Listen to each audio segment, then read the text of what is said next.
পরীক্ষার আগে আপনি কিভাবে প্রার্থনা করতে পারবেন? আজকে আমরা বিশেষ করে যারা স্টুডেন্ট আছে, স্টুডেন্টদের জন্য এই যে প্রার্থনা এটি খুব ইম্পোর্টেন্ট। আমি ১ম এ ভেবেছিলাম যে এই ভিডিওটি আমি অডিও আকারে প্রার্থনা করব, কিন্তু না।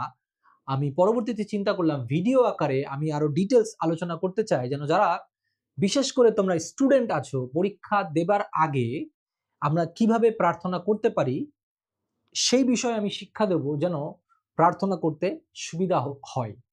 সো সর্বপ্রথম মনে রাখতে হবে যে পরীক্ষা হচ্ছে, আমরা পড়াশোনা করি এবং পড়াশোনা করার পরে একটি সময় থাকে যখন এসে আমরা কি পড়াশোনা করলাম তার একটি পরীক্ষা নেওয়া হয় এবং তারপর আমরা রেজাল্ট পাই। সো ভালো রেজাল্টের জন্য কিন্তু ভালোভাবে পড়াশোনা করতে হবে। এটার বিকল্প কিন্তু কিছু নেই। এটি এমন নয় যে আমি প্রার্থনা করলাম আর পরের দিন আমি পরীক্ষা দিলাম আর আমি পাস হয়ে গেলাম। এটা নয়। কিন্তু যেমনি করে আমাদের পৃথিবীর প্রত্যেকটা কাজ করতে হয় আর প্রভুকে সঙ্গে নিয়ে সেই কাজ করতে হয়, ঠিক একইভাবে আপনি যখন পড়াশোনা করছি বা যারা আ সেই পিতামাতা আছেন, আপনার ছেলে-মেয়ে পড়াশোনা করছে, তাদের জন্য আপনি কিভাবে তাদের পরীক্ষার আগে প্রার্থনা করতে পারেন, সেই বিষয়ে আজকে গাইড দেওয়ার আমি চেষ্টা করব।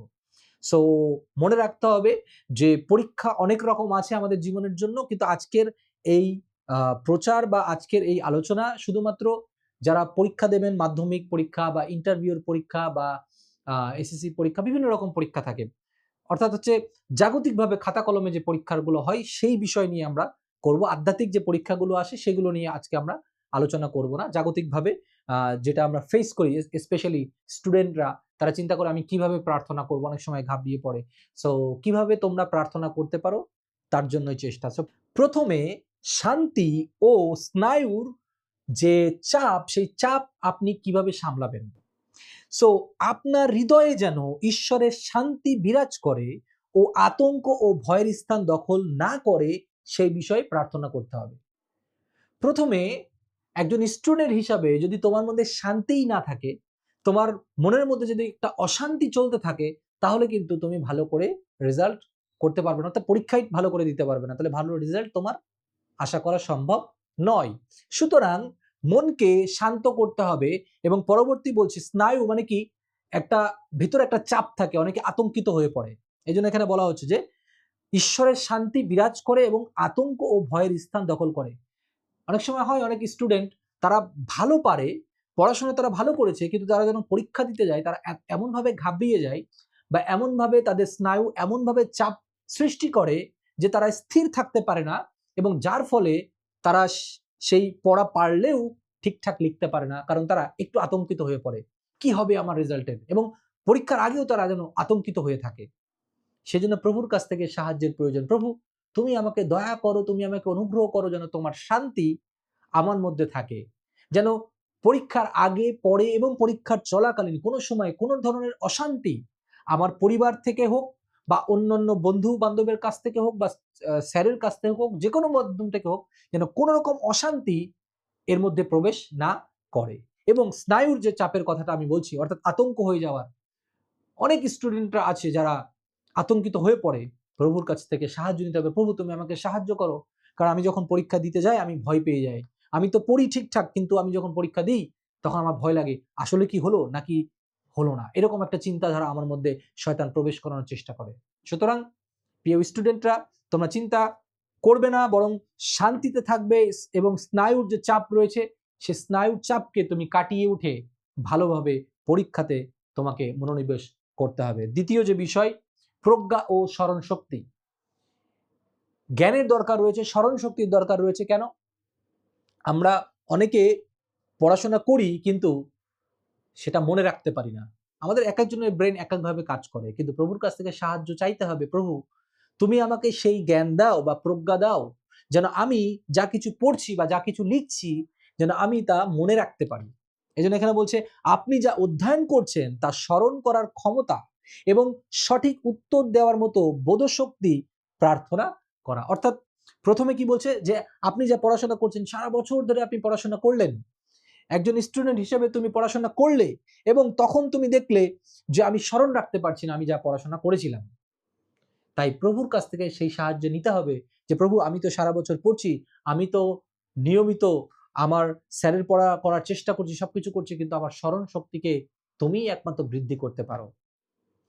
তাই প্রভুর কাছে যাচনা করতে হবে এবং সঠিক উত্তর দেওয়ার যে শক্তি, অর্থাৎ অনেক সময় হয় যে অনেক বুদ্ধিকে কাজে লাগাতে হয়, তাই না?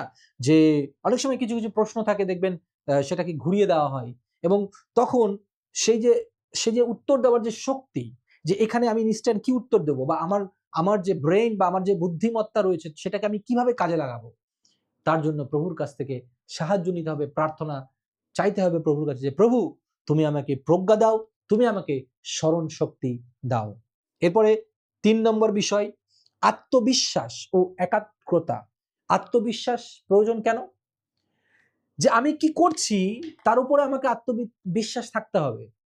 যখন একজন প্লেয়ার, যিনি ভালো প্লেয়ার, তিনি জানেন যে আমাকে বল করলে আমি আত্মবিশ্বাস, আমি এই বলে ৪ মারবো বা ৬ মারবো। যিনি ফুটবল প্লেয়ার তিনিও জানেন যে আমার কাছে বল আসলে আমি গোল দিতে পারবো, কিন্তু যার প্রস্তুতি কম তার আত্মবিশ্বাস কিন্তু কম থাকে। অনেকে আত্মবিশ্বাসের মধ্যে থাকে, তখন আমরা তাদেরকে অহংকারী বলি। আসলে এটা অহংকারের বিষয় নয়, কারণ আমি যদি পড়াশোনা ঠিকঠাক করি তাহলে আমার ভয়ের কোনো কারণ নেই, আমার আত্মবিশ্বাস ঠিক থাকবে। কিন্তু অনেকে পড়াশোনা করার পরেও তাদের আত্মবিশ্বাসকে হারিয়ে ফেলে, যে ঠিক ঠিক সেই আগের প্রথম যে পয়েন্টটা বলেছেন যে আমি পারবো তো, তার মানে কি তার নিজের প্রতি আত্মবিশ্বাসটা একটু কম থাকে। নিজের প্রতি একটা আত্মবিশ্বাস তৈরি করতে হবে একজন স্টুডেন্ট হিসেবে, যে না আমি যেহেতু পড়াশোনা করেছি, আমি যেভাবেই আসুক না কেন আমি উত্তর দেবার চেষ্টা করবো। এই যে একটা আত্মবিশ্বাস, বা আমি প্রত্যেকটা প্রশ্নের কোনো না কোনো উত্তর আমি বের করবার চেষ্টা করব এবং সম্পূর্ণ আমি লিখবো এবং আমি ভালো রেজাল্ট করব। এই যে আত্মবিশ্বাস, এটা দরকার রয়েছে। এবং এই জন্য বলছে একাগ্রতা, অর্থাৎ ফোকাসিং রাখা, যে আমি যে পরীক্ষাটি দেব এবং আমি যে পড়াশোনা করছি, এই যে ফোকাস, এরকম নয় আজকে আমি এখানে ঘুরতে চলে গেলাম, একদিন এসে একটুখানি পড়াশোনা করলাম, তারপরে মাঝে মাঝে আমি পড়লাম, এটা কখনোই ফোকাস হতে পারে না। কিন্তু রেগুলার যখন নিয়মিত যার পড়াশোনা হয়, অর্থাৎ তার ফোকাস আছে যে আমার এখন কাজ হচ্ছে পড়াশোনা করার। তাই যারা তোমরা স্টুডেন্টরা দেখছো, তোমার কাজ হচ্ছে এখন পড়াশোনা করার। তোমাকে তোমার পিতামাতা বলেনি তোমাকে কোথাও চাকরি করতে যেতে হবে, তোমাকে পিতামাতা বলেনি যে তোমাকে কোথাও ব্যবসা করে পয়সা ইনকাম করে নিয়ে আসতে হবে। তার মানে কি, এই বয়সটাই একটা স্টুডেন্টের বয়স, কাল যখন আমরা পার করি তখন তাদের ফোকাসটা যেন থাকে পড়াশোনায়, অন্যান্য বিষয়ে যেন ফোকাস না হই, তাহলে কিন্তু সমস্যা। এই জন্য এখানে বলছে এই ঘোষণা দেওয়া যে আপনি খ্রিস্টের মনন লাভ করেছেন এবং তার মাধ্যমে আপনি সবকিছুই সক্ষম, অর্থাৎ খ্রিস্টের মনোভাব থেকে যে যে লাভ বা যা কিছু আমরা পেয়ে থাকি, এই ঘোষণা করি যে প্রভু তুমি আমাকে সেই আত্মবিশ্বাস দাও যেন তোমাতে এবং আমি যা কিছু করছি এই বিষয়ে যেন আমি আত্মবিশ্বাস থাকতে পারি। তাই যখন আমরা নিজেরা পড়াশোনা করব তখন যেমন আমাদের পড়াশোনার প্রতি আত্মবিশ্বাস থাকবে, ঠিক একইভাবে যখন আমরা প্রভুতে চলবো প্রভুর প্রতি আমাদের আত্মবিশ্বাস থাকবে যে আমি যা কিছু পড়াশোনা করেছি, আমার স্মরণ শক্তিকে বা প্রজ্ঞাকে বা শান্তি যা কিছু হোক না কেন, প্রভু আমাকে আত্মবিশ্বাসী করে তুলবেন এবং আমি যে পরিশ্রম করেছি একত্রভাবে, মানে একদিকে নজর রেখে যেটা আমাকে পড়াশোনা করতে হবে, সেই বিষয়গুলো যেন আমাদের জীবনে সাকসেসফুল হয়। এরপরে সমর্পণ ও নির্ভরতা। সমর্পণ এবং নির্ভরতা, আপনার যাবতীয় প্রচেষ্টা ও তার ফল ক্রুশের পাদদেশে সমর্পণ করা এবং তার অনুগ্রহের উপরে পূর্ণ আস্থা রাখা। একজন পাপী হিসাবে, যদি আমরা আধ্যাত্মিক দিক থেকে দেখি, পাপী হিসাবে আমাদের মুক্তির জন্য তার ক্রুশের পাদদেশে আমাদেরকে সমর্পণ করতে হবে যেন আমরা পাপ থেকে মুক্তি পাই। ঠিক পাপ থেকে মুক্তির পর যখন আমরা যে কোনো কাজ করি না কেন প্রভুর জন্য, প্রত্যেকটা বিষয়েই আমাদেরকে সমর্পণ করতে হবে। অর্থাৎ যে পরীক্ষা আমাদের সামনে আসছে, যে প্রভু আমার এই গুরুত্বপূর্ণ পরীক্ষা যেন আমি এই পরীক্ষাটা ভালোভাবে দিতে পারি, আমি সবকিছু তোমার কাছে সমর্পণ করলাম। আমার যা করার, আমার যতটুকু পড়ার বা আমার যে জ্ঞান শক্তি বা আমার যে সময় বা আমার আমার কাছে যা কিছু ছিল সমস্ত সামর্থ্য দিয়ে আমি পড়াশোনা করেছি, কিন্তু এর সবকিছু আমি তোমার কাছে সমর্পণ করি, এবার তুমি আমাকে পরিচালনা করো। সো এটা ইম্পর্টেন্ট। এবং নির্ভরতা, তার উপরে নির্ভর করা, যা প্রভু আমি জানি আমি যেহেতু পরিশ্রম করেছি সেহেতু তুমি আমাকে দয়া করবে। কারণ কি বলছে, কার্যবিহীন বিশ্বাস মৃত।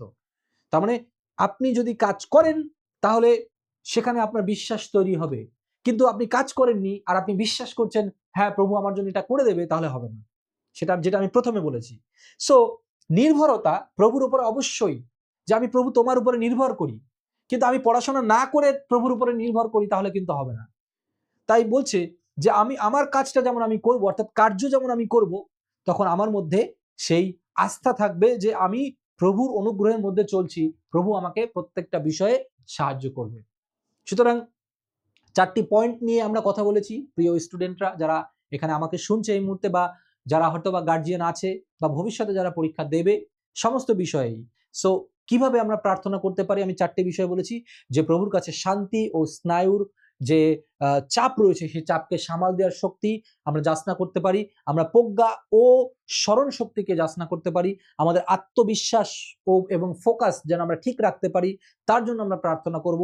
এবং সমর্পণ ও নির্ভরতার জন্য আমরা প্রার্থনা করব, যেন প্রভু একজন স্টুডেন্টকে, বা একজন যিনি পড়াশোনা করছেন বা ইন্টারভিউ দিতে যাচ্ছেন, এই সমস্ত বিষয় কিন্তু খুব গুরুত্বপূর্ণ। এবার আমরা বাইবেলে কয়েকটি ভার্স দেখে নেব এর সাথে সাথে, 4টি পয়েন্ট আমরা দেখার পরে। যদি আমরা দেখি ফিলিপিও 4:13 সেখানে কি বলছে, যিনি আমাকে শক্তি দান করেন, তার মধ্য দিয়েই আমি সবকিছু করতে পারি। অর্থাৎ শক্তি কে দান করেন? প্রভু যিশু তোমাকে আমাকে শক্তি দান করেন, যার মধ্য দিয়ে আমরা সবকিছু করতে পারি। এই যে সবকিছু, এই সবকিছুর মধ্যেও কিন্তু আমাদের স্টাডি বা আমাদের পড়াশোনা রয়েছে। যারা স্কুলে বা কলেজে বা ইউনিভার্সিটিতে বিভিন্ন জায়গায় পড়াশোনা করছে, বা চাকরির জন্য ইন্টারভিউ দেওয়ার চেষ্টা করছে, যে কোনো ধরনের পরীক্ষা হোক না কেন, সেটা মৌখিক হোক বা লিখিত হোক, এই পরীক্ষার জন্য তিনি কি করেন? আমাদেরকে শক্তি দেন। তাহলে বাইবেল কিন্তু বলছে যে তিনি আমাকে শক্তি দেবেন, তার জন্য আমাকে প্রচেষ্টা করতে হবে এবং আমি পারবো। আমেন। এবং তারপরে তোমাদের সব চিন্তা ভাবনার ভার তার উপরে ফেলে দাও, কারণ তিনি তোমাদের বিষয়ে চিন্তা করেন। প্রথম পিতর 5:7। এখানে কি বলছে? যে তোমার আমার যে চিন্তা, যে প্রথমে আমি যে পয়েন্টটা বলছিলাম যে অনেকে আতঙ্কিত হয়ে পড়ে, চিন্তিত হয়ে পড়ে, এই যে চিন্তাগুলো প্রভুকে দিয়ে দিই। আমরা এত চিন্তা করলে আমরা কিন্তু পড়তে পারবো না। সুতরাং আমরা ফোকাস হই আমাদের কাজে, যে কাজটা আসলেই আমাদেরকে করতে হবে একজন স্টুডেন্ট হিসাবে, তাহলে সেই কাজটা আমরা করব।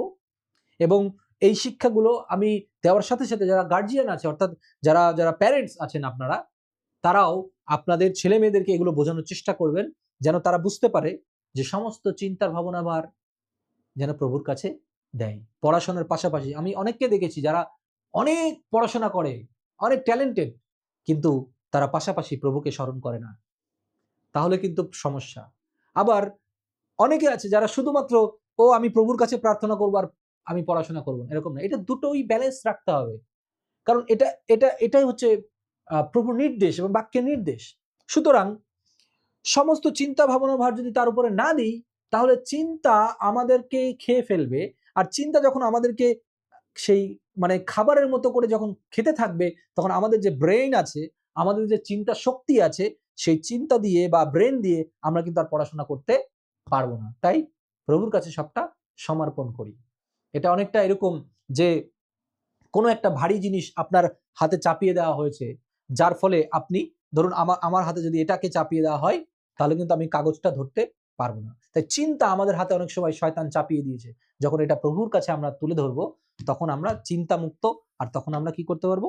আমি তখন এখন এটা ধরতে পারছি, কারণ এটা আমি দিয়ে দিয়েছি মনে করুন, তাহলে এটা এখন আমি ধরতে পারছি, অর্থাৎ আমি ঠিকঠাক পড়াশোনা করতে পারবো। সেই জন্য আমাদেরকে চিন্তা মুক্তি হতে হবে, যেটা আমরা আগেই বলেছি যে শান্তি ও স্নায়ুর চাপের বিষয়ে। এরপরে এখানে বলছে, আমি সেই পাহাড়ের সারির দিকে চোখ তুলে তাকাবো, কোথা থেকে আমার সাহায্য আসবে? আকাশ ও পৃথিবীর সৃষ্টিকর্তা সদাপ্রভুর কাছ থেকেই আমার সাহায্য আসবে। এটা বলছে গীতসংহিতা 121:1-2। সুতরাং যারা স্টুডেন্ট আছে তারা তারা চিন্তা করে, আমার সাহায্য কোথা থেকে আসবে? আমি কিভাবে এই জ্ঞানকে অর্জন করতে পারি? আমি তো এত জ্ঞানী নই, বা আমার বাবা মা এত জ্ঞানী নই, আমি তো এত ট্যালেন্টেড না, তাহলে আমাকে কে সাহায্য করবে? অনেক সময় অনেক বন্ধু বান্ধবের সাহায্য হয়তোবা তুমি পাও না, তারা তোমাকে হয়তোবা সাহায্য করতে চায় না, কিন্তু আমি বলতে চাই প্রভু তিনি বলছেন যে তুমি তাকাও, কোথা হইতে সাহায্য আসবে? সদা প্রভু হইতে আমার সাহায্য আসবে। তিনি এই পৃথিবীর সৃষ্টিকর্তা, তিনি তোমার আমার সৃষ্টিকর্তা। তাই পৃথিবীর কেউ সাহায্য না করলেও তিনি তোমাকে সাহায্য করবেন। অনেক সময় এরকম প্রশ্ন, আমি তো তাকে দেখতে পাই না, তাহলে কি করে সাহায্য হবে?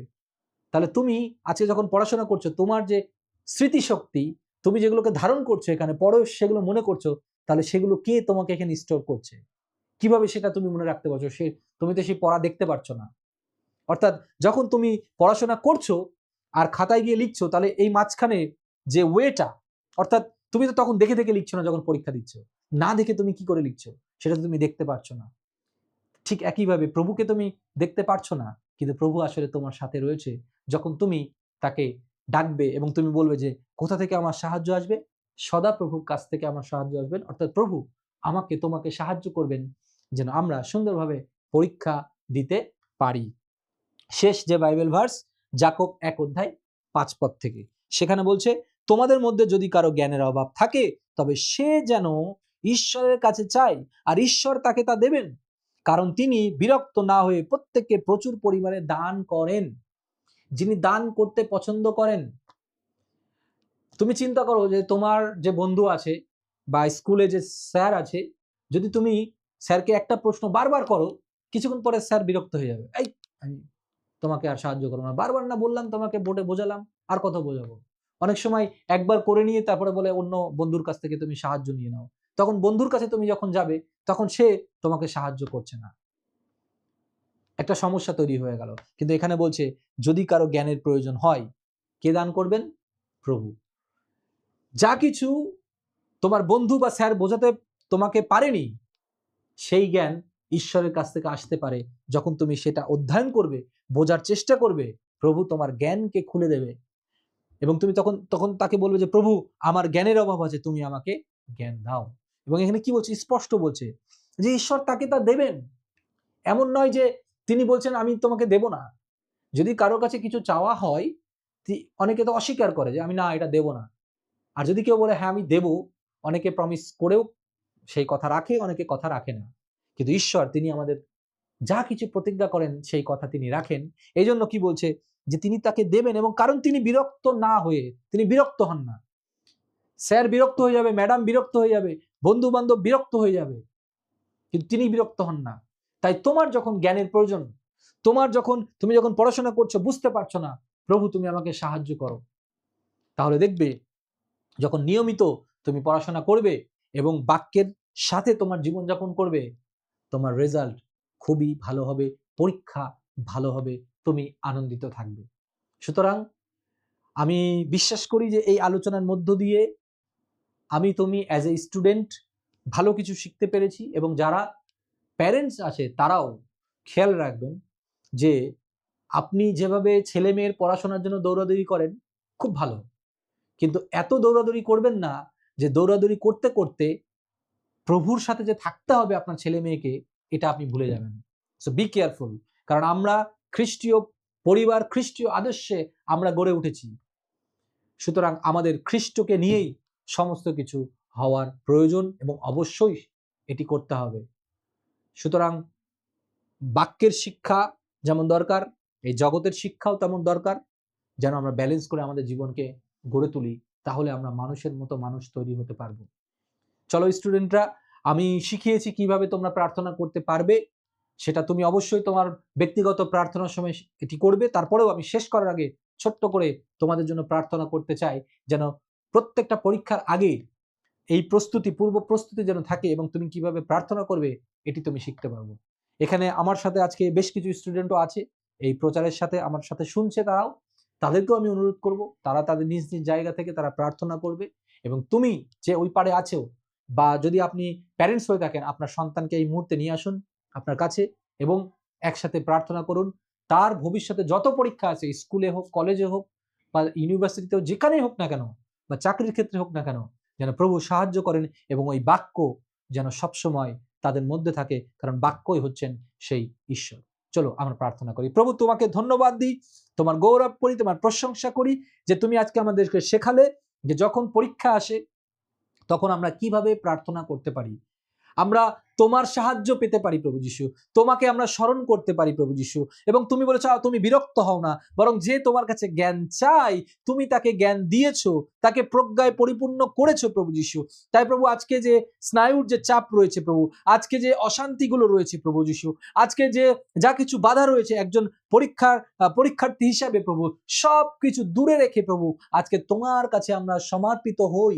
এবং যে স্টুডেন্টরা এই মুহূর্তে আমাকে শুনছে, যে প্যারেন্টসরা আমাকে এই মুহূর্তে শুনছে, সেই পরিবারে তুমি আরো আশীর্বাদ যুক্ত করো, যেন তোমার শক্তিতে তাদের যেন স্মরণ শক্তি বৃদ্ধি পায় প্রভু, এবং সুন্দরভাবে যেন তারা পরীক্ষা দিতে পারে, এবং সমস্ত কিছু যেন তোমার কাছে সমর্পণ করে তারা প্রভু বাক্য অনুসারে প্রভু তুমি তাদেরকে দয়া করো প্রভু, অনুগ্রহ করো প্রভু যিশু। যেন প্রভু এই প্রচারের মধ্য দিয়ে বা আলোচনার মধ্য দিয়ে যা কিছু শেখানো হয়েছে, পরবর্তীতে কিভাবে তাদের প্রার্থনা করতে হবে তা শিখে যেন তারা প্রার্থনা করতে পারে, তোমাকে স্মরণ করতে পারে প্রভু যিশু। ও প্রভু, যেন জগতের সেই বাক্যের ভারে বা জগতের যে যে জ্ঞান রয়েছে সেই জ্ঞানের ভারে যেন তোমার জ্ঞানকে তারা প্রভু অগ্রাহ্য না করে, বা তারা যেন ছেড়ে না যায় প্রভু। তুমি সাহায্য করো যেন তোমার বাক্যকে যেন তারা আঁকড়ে ধরে রাখতে পারে প্রভু যিশু। কারণ যে কেউ তোমার বাক্যকে আঁকড়ে ধরে রেখেছে সে তার জীবনে সফলতা পেয়েছে প্রভু।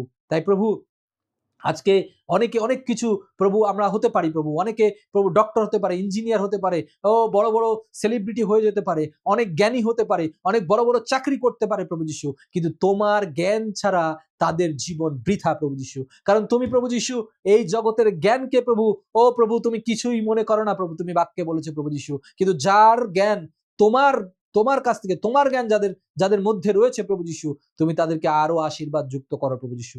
তাই প্রভু এই জগতে থাকতে আমাদের জগতের জ্ঞান অবশ্যই দরকার প্রভু, কিন্তু তোমার জ্ঞানকে যেন আমরা কোনোভাবেই না হারাই, তুমি সাহায্য করো প্রভু। তোমাকে স্মরণ করতে যেন আমরা ভুলে না যাই প্রভু যিশু। অনেকেই প্রভু পরীক্ষা দেবার আগে তোমাকে স্মরণও করে না প্রভু যিশু, তুমি তাদেরকে ক্ষমা করো, দয়া করো। আজকে যারা সেই রকম ছেলেমেয়েরা রয়েছে যারা একবারও প্রার্থনাও করে না প্রভু পরীক্ষার আগে, তুমি তাদেরকে ক্ষমা করো, দয়া করো। এবং এই প্রচারের পর থেকে যেন তারা শিখতে পারে জীবনের প্রত্যেকটা ক্ষেত্রে, এবং বিশেষ করে পরীক্ষার আগে যেন তারা তোমাকে স্মরণ করে, পরীক্ষার মধ্যে তোমাকে যেন তারা স্মরণ করে, এবং আগে পরে সমস্ত বিষয়ে তোমাকে ধন্যবাদ তারা যেন যাপন করতে পারে। এবং প্রভু তোমার সঙ্গে, তোমার সাথে যেন তারা চলতে পারে। তুমি সেই দয়া, সেই অনুগ্রহ তুমি তাদেরকে দাও। তুমি আমাদের প্রত্যেকের সঙ্গে থাকো, সঙ্গে চলে। প্রার্থনা প্রীতম প্রভু যীশু খ্রিস্টের নামে চাইলাম, আমেন, আমেন, আমেন।